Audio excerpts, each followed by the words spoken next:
In the heart of a scorching desert, a group of boys were digging endless holes beneath the blazing sun. As they toiled, a rattlesnake slithered nearby. One exhausted boy, unable to handle the labor any longer, carelessly removed his shoe and tried to touch it. That decision cost him his life.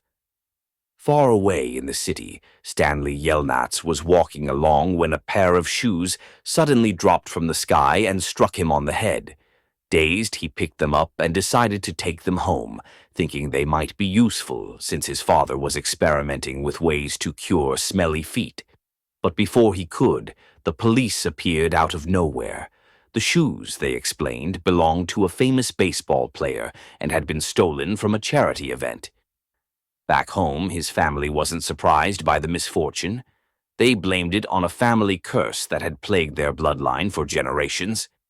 Meanwhile, the police noticed suspicious details. Stanley's father's workshop was filled with dozens of shoes, and his bedroom walls were plastered with posters of the baseball star. With evidence stacking against him, Stanley was taken to court. There he was given two choices: serve time in jail or spend 18 months at a place called Camp Green Lake. Stanley chose the camp, believing it would be easier than prison. A bus carried him across the barren desert until he reached a dried-up lake bed dotted with countless holes. At Camp Green Lake, boys in prison uniforms roamed under the command of Mr. Sir, the warden's right-hand man.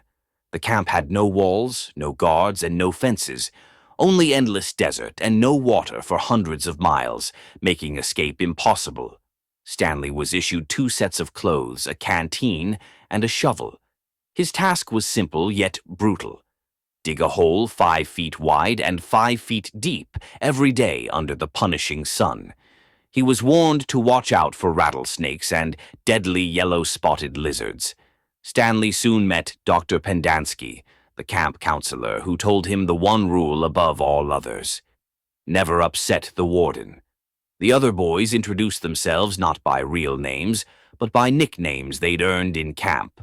The quietest among them was called Zero because he almost never spoke.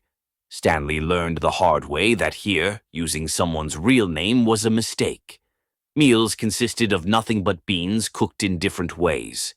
When Stanley sat down with his plate, Peter, one of the boys, took it from him, saying Stanley hadn't earned it since he hadn't dug a hole that day. During dinner, when Stanley revealed that he was accused of stealing the famous baseball player's shoes, Zero suddenly asked if the shoes had a red X mark on them. Stanley was shocked. How could he know that? The memory of his trial came flooding back, along with the baseball star's story of growing up in an orphanage and donating to charity. That night, Stanley thought about his family curse, which began generations ago. His ancestor, Ilya Zeroni, once loved a girl named Myra but couldn't win her hand.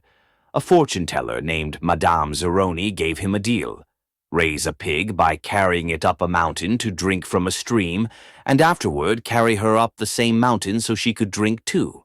Ilya agreed, but after giving the pig to Myra's father, he forgot his promise.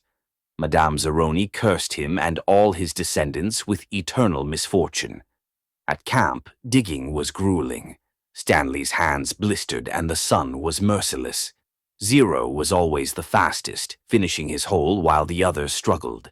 When Stanley found a small fossil, he proudly brought it to Dr. Pendansky, but was told the warden didn't care about fossils. The land, Pendansky explained, once belonged to the warden's grandfather. Free. Please subscribe for more.